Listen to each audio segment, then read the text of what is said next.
जय हिंद।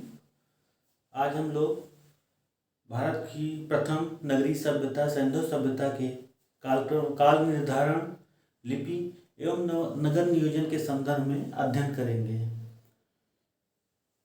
सर्वप्रथम हम कालक्रम के बारे में बात करने से पूर्व यह जान लेते हैं कि ईसा पूर्व और ईस्वी में क्या अंतर है, क्योंकि काल निर्धारण ईसा पूर्व में किया गया है तो हमें इसकी जानकारी करना सबसे ज़रूरी है। तो ईसाई धर्म गुरु ईसा मसीह के जन्म के पूर्व जो भी घटनाएं घटित हुई हैं वो ईसा पूर्व में लिखी और पढ़ी जाती हैं, जबकि जन्म के पश्चात जो भी घटनाएं घटित हुई हैं उसको ईस्वी में लिखा और पढ़ा जाता है। अब हम सिंधु सभ्यता के काल निर्धारण के संदर्भ में जानते हैं। तो विभिन्न विद्वानों द्वारा इसके काल निर्धारण के लिए विभिन्न तारीखों, विभिन्न कालक्रम का निर्धारण किया गया है, लेकिन इसमें से जो महत्वपूर्ण है उसके बारे में ही हम जानते हैं। सर्वप्रथम है रेडियो कार्बन तिथि। यह वैज्ञानिक विधि द्वारा जीवाश्मों का अध्ययन करके तिथि निर्धारित की गई है और यही सर्व सिद्ध और सबसे ज़्यादा प्रबल प्रमाण सिंधु सभ्यता के काल निर्धारण के लिए अभी तक मान्य है। रेडियो कार्बन तिथि के अनुसार 3500 ईसा पूर्व से 1300 ईसा पूर्व तक सिंधु सभ्यता का काल माना जाता है। यहाँ ज्ञात है कि अगर 50,000 वर्ष के जीवाश्मों की आयु ज्ञात की जाती है तो उसे कार्बन डेटिंग विधि कहते हैं, और 50,000 से ज़्यादा पुरानी वस्तुओं का अगर हम आयु ज्ञात करते हैं तो यूरेनियम डेटिंग विधि कहा जाता है। यह प्रश्न कई बार पूछा गया है और आगे भी पूछा जाएगा, इसलिए आप लोग इसको ध्यान से लिख लेंगे। अब आता है कि व्हीलर ने सिंधु सभ्यता का काल निर्धारण 2500 ईसा पूर्व से 1500 ईसा पूर्व तक किया है। इन्होंने अपने साक्ष्यों, तर्कों और अपने ज्ञान के आधार पर इसका निर्धारण किया है। उसी प्रकार डीपी अग्रवाल महोदय ने 2350 से 1750 ईसा पूर्व तक काल निर्धारण किया है।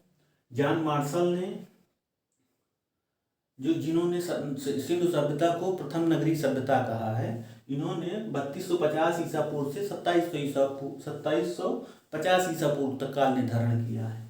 इसके बाद मैके महोदय ने 2800 ईसा पूर्व से 2500 ईसा पूर्व तक सिंधु सभ्यता का काल निर्धारण किया गया है। इसके बाद कई इतिहासकार, विद्वान ने इसका काल निर्धारण किया है, लेकिन इसमें से हमें इन्हीं को पढ़ना और लिखना है। अब आते हैं सिंधु लिपि क्या थी।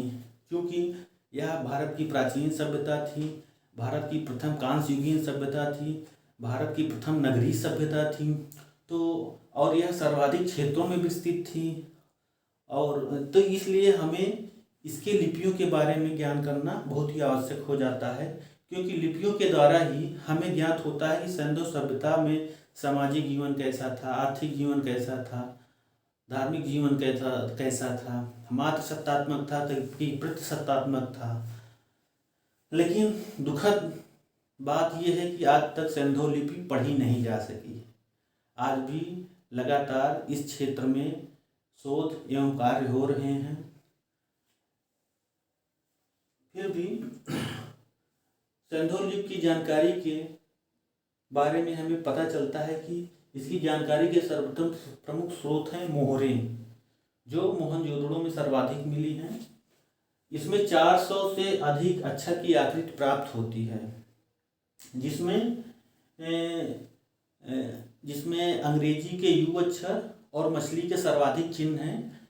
इसे ब्रुस्तोफेदन विधि, यह लिपि बाएं से दाएं ओर लिखी जाती है, तो इसे ब्रुस्तोफेदन विधि या ब्रुस्तोफेदन लिपि कहा जाता है। अब यह चित्रात्मक लिपि में था, ठीक है। इसमें लिखने से ज़्यादा चित्र में, किसी में सूर्य का चिन्ह, किसी में कछुआ का चिन्ह, किसी में मछली का चिन्ह, ऐसे चिन्ह ज़्यादातर मिले हैं, इसलिए आज तक ये पढ़ा नहीं जा सका है।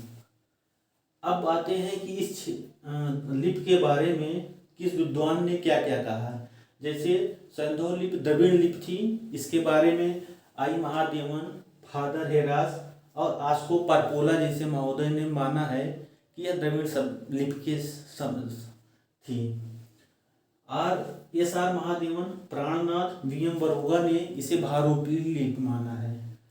रेवरन एम.टी. बैरो ने सिंधु लिपि को सर्वप्रथम तमिल लिपि के रूप में परिवर्तित करने का प्रयास किया है और सबसे पहले इसे पढ़ने का दावा ए.एल. वाडेल महोदय ने किया है, जो संस्कृत में माना है कि यह लिपि संस्कृत भाषा में थी, जबकि ऐसा नहीं है।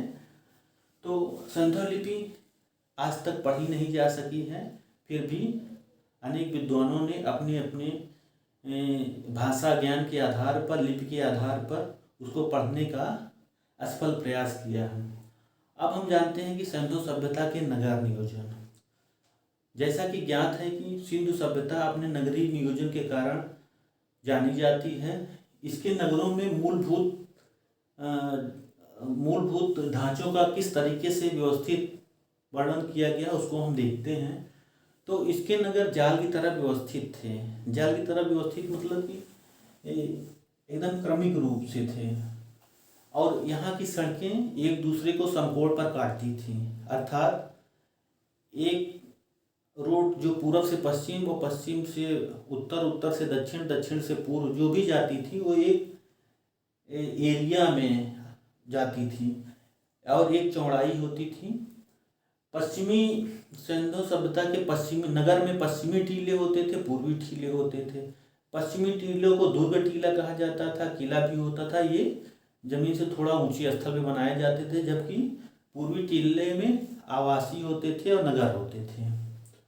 प्रत्येक नगर कई सेक्टरों में विभाजित था। जैसे कि आज भी हम देखते हैं कि नगरों में व्यवस्थित रूप से शासन प्रशासन संचालित करने के लिए उसको कई सेक्टरों में बांट देते हैं। उदाहरण के लिए इलाहाबाद, हरिद्वार, नासिक और उज्जैन में जो कुंभ मेला लगता है, कुंभ मेले को कई सेक्टरों में बांटकर उसका शासन प्रशासन संचालित किया जाता है, जिससे कि बड़े से बड़े कार्यक्रम को आयोजित करने में बहुत ही आसानी होती है। तो सिंधु सभ्यता के नगर कई सेक्टरों में बटे थे और ऊंची दीवारों से घिरे थे, जैसे कि नगरों की सुरक्षा हो सके। यहाँ के नगरों के प्रत्येक भवन में आंगन होते थे, रसोई घर होते थे और स्नानागार होते थे, जो इनकी उच्च आधुनिक तकनीक के साक्षात उदाहरण हैं।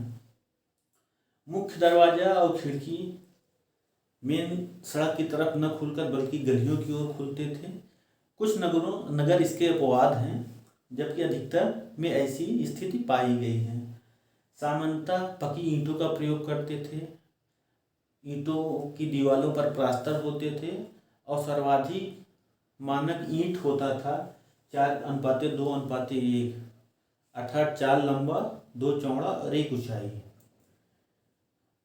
यहाँ की नालियों का निर्माण एक विशिष्ट तकनीक से हुआ था। घर की छोटी छोटी नालियों को घर के बाहर सड़क के किनारे बड़े नालों में मिलाया जाता था। वो नालों को नगर से बाहर ले जाकर एक बड़े नाले में मिलाया जाता था और नगर क्षेत्र में जितनी भी नालियाँ थी वो ढकी जाती थी। इससे यह ज्ञात होता था कि यहाँ के लोग बीमारी से बचने के लिए, प्रदूषण को मुक्त करने के लिए नालियों को ढकते थे और सुरक्षित जीवन यापन करते थे। इस प्रकार हम देखते हैं कि सिंधु सभ्यता का काल निर्धारण, उसकी लिपि और उसका नगर नियोजन सर्वोच्च कोटि का था, इसमें कोई दो राय नहीं है। अब आगे हम इसके अन्य तथ्यों के बारे में समझेंगे। धन्यवाद।